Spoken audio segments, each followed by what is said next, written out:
ഇസ്ലാമിലേക്ക് വരുന്ന ആളുകളിൽ അധിക വിഭാഗവും മതവിശ്വാസം ഇല്ലാത്തവരാണ് എന്നാ പറയാം. അതായത് യൂറോപ്പിലൊക്കെ നടത്തിയ ഒരു സെൻസസ് പ്രകാരം ചില ആളുകളോട് ചോദിച്ചു, അതിൽ 13% മാത്രമാണ് മതമുണ്ട് എന്ന് പറഞ്ഞത്, അതും ക്രിസ്ത്യാനികളാണെന്ന് പറഞ്ഞു.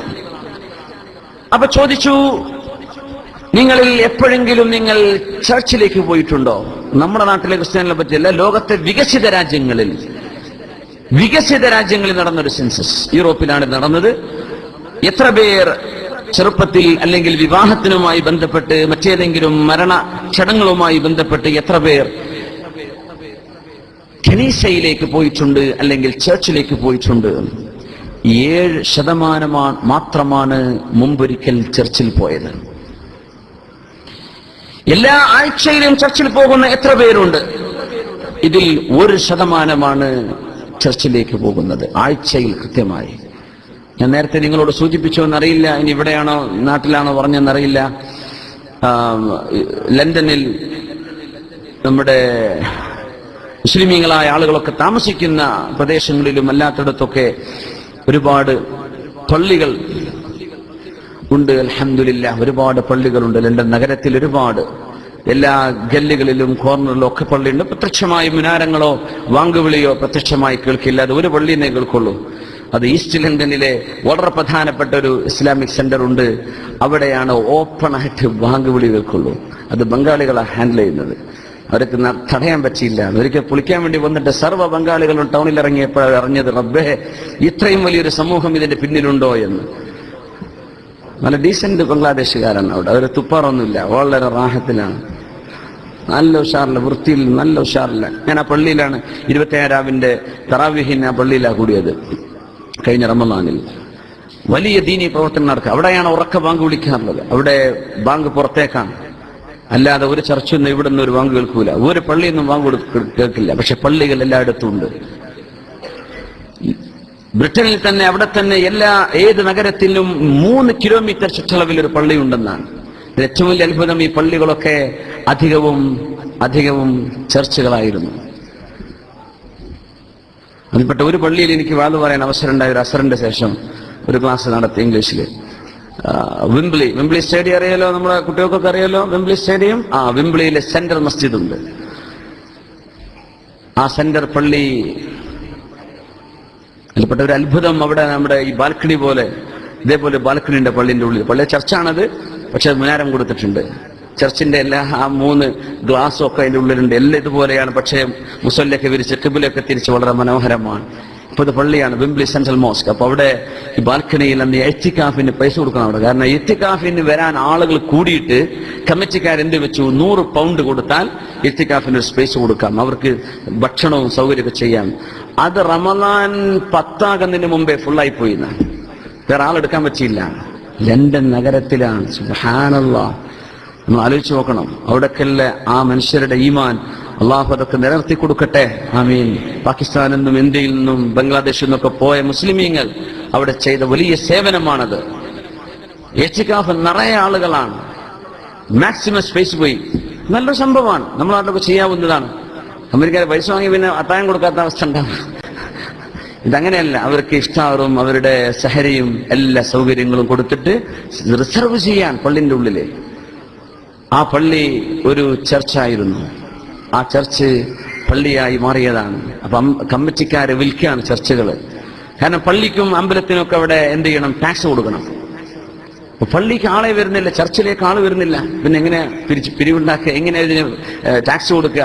അതുകൊണ്ട് ചർച്ച് കമ്മിറ്റിക്കാർ മുസ്ലിമീങ്ങൾക്ക് വിൽക്കുകയാണ്. അങ്ങനെ ഒരു പള്ളി, വേറൊരു ചർച്ച് വാങ്ങിക്കാൻ വേണ്ടിയുള്ള ഒരു പരിശ്രമം അവിടെ നടക്കുന്നുണ്ട്. വേറൊരു ഭാഗത്ത് അവിടെ തന്നെ ഒരു പള്ളി വേണം എന്ന് പറഞ്ഞിട്ട്. അപ്പോ അതിന്റെ കളക്ഷനൊക്കെ വേറെ അവർ നടത്തിക്കൊണ്ടിരിക്കുന്നുണ്ട്. അൽഹംദുലില്ലാഹ്, ചർച്ചുകൾ കൊടുക്കുകയാണ്. എന്തെന്നറിയോ, വരാൻ ആളില്ല. പിന്നെ ഒരു ചർച്ചിൽ നിരന്തരം ആളുകൾ പോകുന്നുണ്ട്. പിന്നെ ചോദിച്ചു, ഇത് വളരെ വ്യത്യസ്തമാണല്ലോ, വിചിത്രമാണല്ലോ. അപ്പൊ അവിടുത്തെ പൂജാരിയും അവിടുത്തെ ഫാദറും മലയാളിയാണ്. അവിടുത്തെ നാനിമാരൊക്കെ മലയാളി ആളുകളാണ് അവിടെ ഹാൻഡിൽ ചെയ്യുന്നത്. അവിടുത്തെ മുക്രിയും മല്ലാക്കിയൊക്കെ ആരാണ്, ഇമാമൊക്കെ മലയാളികളാണ്. അവർ കുറച്ച് ഭക്തി കാണിക്കുന്നുണ്ട്. ബാക്കിയുള്ള ആ നാട്ടുകാർ പോകുന്നില്ല. അതാണ് അത്ഭുതം. അങ്ങനെ നടന്നിട്ടാണ് അവർക്ക് എന്ത് മതം, എന്ത് പെർച്ചോൻ, എന്ത് പരലോകം എന്ന് ചിന്തിച്ച് വെറും ആസ്വാദനം, കള്ളും പെണ്ണും തോന്നിവാസം, ഇത് മതി, നമുക്ക് ജീവിച്ചു തീർത്താൽ പോരെ എന്ന ആ ഒരു ചിന്ത അവർക്ക് വന്നത് തീർത്തും മതങ്ങളിൽ നിന്ന്, മതവിശ്വാസങ്ങളിൽ നിന്ന് അകന്നുകൊണ്ടാണ് അവർ ജീവിച്ചത്. ഇസ്ലാമിലേക്ക് വന്ന മുഴുവൻ ആളുകൾ, ക്രിസ്ത്യാനികളായ ആളുകളിൽ നിന്ന്, യൂറോപ്യരായ ആളുകളിൽ നിന്ന് 30-40 വയസ്സുള്ള ആളുകൾ ഇസ്ലാമിലേക്ക് കടന്നു വന്നപ്പോ അവരുമായി നടത്തിയ ഒരു സർവേ, അതിൽ അവർ പറഞ്ഞത് ഒരിക്കൽ പോലും ജീവിതത്തിൽ ബോധം വന്നതിന്റെ ശേഷം ചർച്ചിൽ പോയിട്ടില്ലാണ്. ക്രിസ്ത്യാനിയാണ്, അല്ല മുസ്ലിം അല്ല, ക്രിസ്ത്യാനിയായിക്കോട്ടെ, അച്ഛനും അമ്മയൊക്കെ ക്രിസ്ത്യാനിയാണ്, അങ്ങനെ പോട്ടെ. ആ രീതിയിലൊരു മതനിരാസം വികസിത രാജ്യങ്ങളിൽ നടന്നുകൊണ്ടിരിക്കുന്നുണ്ട്. അഡ്വാൻസ് ആകും തോറും ഇതാ നടക്കുന്നത്. ആ സ്ഥലങ്ങളിലാണ് ഇസ്ലാമിക വളർച്ച നടക്കുന്നത്. അതാണ് നമ്മൾ മനസ്സിലാക്കേണ്ടത്. അതിന്റെ ഇടയിലാണ് മുസ്ലിമീങ്ങളായ ആളുകൾ. ഒരു ചെറുപ്പക്കാരനെ പരിചയപ്പെട്ട ആളുടെ പേര് ഡേവിഡ് എന്നാണ്. എനിക്ക് പരിചയമുള്ളൊരു ബ്രിട്ടീഷ് ഫാമിലി ഉണ്ട്, മുസ്ലിമീങ്ങളായ ഒരു അവിടുത്തുകാർ. അപ്പോ ഞങ്ങൾ നിസ്കരിക്കാൻ വേണ്ടി നിൽക്കുമ്പോ ഡേവിഡ് പറഞ്ഞു, ഞാൻ വാങ്ങിക്കൊടുക്കട്ടെ. ഞാൻ ചോദിച്ചു, ഡേവിഡ് എങ്ങനെ വാങ്ങിക്കൊടുക്കുക? പറഞ്ഞു, ഞാൻ ഇപ്പൊ മുസ്ലിമായിട്ടുണ്ട്, ഞാൻ മുസ്ലിമാണ്. പേര് മാറ്റിയിട്ടില്ല, ഡേവിഡ് തന്നെയാണ് പേര്, പക്ഷെ മുസ്ലിമാണ്. ഒരു ബ്രിട്ടീഷുകാരനായ ചെറുപ്പക്കാരൻ. അള്ളാഹു ഹിദായത്ത് നിലർത്തി കൊടുക്കട്ടെ. അപ്പൊ റമളാനാണ്, 19 മണിക്കൂറൊക്കെയാണ് കഴിഞ്ഞ റമളാനിൽ അവിടുത്തെ ടൈം. 19.5 മണിക്കൂറ് ആലോചിക്കുകയാണ്. 9:30 മണിക്ക് മഗ്‌രിബ്, 3 മണിക്ക് സുബഹി, അതിന്റെ ഇടയ്ക്ക് നോമ്പ് തുറയും, മുത്താഴം, അത്താഴം. കണ്ണൂർക്കാരെ എങ്ങൾക്കൊന്നും കഴിയില്ല ഇതിന്. അതിനിടയ്ക്ക് തറാവീഹ് ഒക്കെ കഴിയണം. ഈ 2-3-4 മണിക്കൂറിന്റെ ഇടയിൽ. സുബ്ഹാനല്ലാഹ്. അപ്പൊ അവൻ പറഞ്ഞു, എനിക്ക് വയറുവേദന വന്നിട്ട്. അവൻ കരയാണ്. അപ്പൊ എന്റെ വിഷമം എന്ന് ചോദിച്ചു. പറഞ്ഞ്, എനിക്ക് 2-3 ദിവസമായിട്ട് നോമ്പെടുക്കാൻ പറ്റിയില്ല, എനിക്ക് കുറച്ച് ഗുളിക കുടിക്കാനുണ്ട്.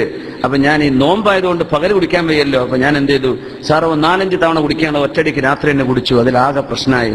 എന്നിട്ട് അവൻ കരഞ്ഞിട്ട് പറയാം, എനിക്ക് അള്ളാഹു പുറത്തു തരുമായിരിക്കും, ഞാനത് മേക്കപ്പ് ചെയ്യുന്നുണ്ട്, ഞാനത് ഇൻഷാ അല്ലാഹ് ഉടനെ തന്നെ ഖളാ വീട്ടും, എനിക്ക് അള്ളാഹു പുറത്തു തരുമെന്ന് വിചാരിക്കുന്നു, എനിക്ക് വയ്യാത്തതുകൊണ്ടല്ലേ. ഞാൻ പറഞ്ഞു, സാരല്ല, നിങ്ങൾക്ക് അള്ളാഹു പുറത്തു തരും, നിങ്ങൾ എന്ത് ചെയ്തോളൂ, അത് മേക്കപ്പ് ചെയ്താൽ മതി. അതുകൊണ്ട് ഇഖാമത്ത് കൊടുത്തത്. സുബ്ഹാനല്ലാഹ്.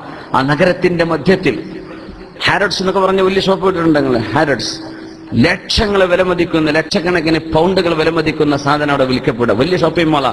ഷോപ്പിംഗ് മോൾ എന്ന് പറഞ്ഞാൽ കോടീശ്വരന്മാർക്ക് മാത്രം പോകാൻ പറ്റുന്ന ഒരു മോളാണത്, ഹാരഡ്സ്.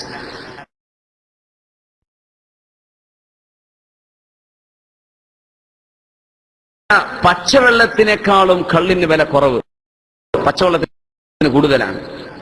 എന്താ അതിന്റെ അർത്ഥം? നിർബന്ധിതമായി കുടിച്ചു പോവില്ലേ? പൈസയും കുറവാണ്, ലഹരിയുമാണ് എന്ന് ചിന്തിക്കുന്ന ആ ഒരു തലത്തിലേക്ക് മനുഷ്യന്റെ എല്ലാ അഴിഞ്ഞാട്ടത്തിനും വാതിലുകൾ തുറന്നുകൊടുത്ത സ്ഥലത്ത് ഇസ്ലാമിലേക്ക് ആളുകൾ ഓടിക്കൂടുന്നതിന്റെ വിചിത്രം എന്താണ്? എന്താണ് ഇതിൽ അത്ഭുതം? ഈ വിശുദ്ധ ഗ്രന്ഥമാണ്. ഈ ഗ്രന്ഥത്തിൽ നിന്ന് കിട്ടുന്ന ഇൻസ്പിറേഷനാണ്. وينذر الذين قالوا اتخذ الله ولدا لينذر بأسا شديدا من لدنه ويبشر المؤمنين الذين يعملون الصالحات أن لهم أجرا حسنا. നിരീശ്വരവാദത്തിൽ നിന്ന് ഇസ്ലാമിലേക്ക്, മറ്റു മതങ്ങളിൽ നിന്ന് ഇസ്ലാമിലേക്ക് ചിന്തിക്കുന്നവർ കടന്നു വന്നുകൊണ്ടിരിക്കുന്നു. അൽഹംദുലില്ലാ. ആ ആളുകൾക്ക് ബ്രെയിനുള്ള, ഫുഡ് ഫോർ ബ്രെയിൻ, തലച്ചോറിനുള്ള ഭക്ഷണമാണ് നമ്മൾ കൊടുക്കേണ്ടത്. കാരണം നമുക്ക് ഇസ്ലാമിലേക്ക് ഒരാളെ ക്ഷണിക്കണമെങ്കിൽ വലിയ യുക്തിയൊന്നും വേണ്ട, കാര്യങ്ങൾ വളരെ വ്യക്തമാണ്. അതങ്ങ് പറഞ്ഞു കൊടുത്താൽ മതി. വേണമെങ്കിലും സ്വീകരിക്കാം, അല്ലെങ്കിൽ വേണ്ടെന്ന് വെക്കാം. സർവ്വഴിഞ്ഞാട്ടങ്ങളും നടത്തിയിട്ട് പിന്നെ ദീനിലേക്ക് വരികയാണ്.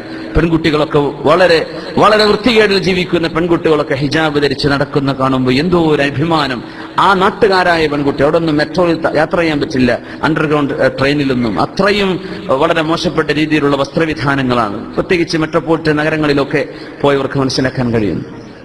ആ മക്കളാണ് അവിടുത്തുകാർ, ഹിജാബൊക്കെ ധരിച്ച അച്ചടക്കത്തിൽ സ്കൂളിലും കോളേജിലൊക്കെ പോകുന്ന മക്കൾ മുസ്ലിമീങ്ങളായിട്ട് നടക്കുകയാണ്. അവരഭിമാനം കാണാൻ. ഈ രീതിയിൽ അള്ളാഹുവിന്റെ ദീനിന്റെ ഉയർച്ച അള്ളാഹു നടത്തുന്നത്, ഒന്നുകൂടെ ഞാൻ പറയാണ്, മുസ്ലിമീങ്ങളായ നമ്മൾ ആരെയും കണ്ടിട്ടല്ല, അള്ളാഹു നിലനിർത്തുകയാണ് അള്ളാഹുവിന്റെ ദീനിനെ.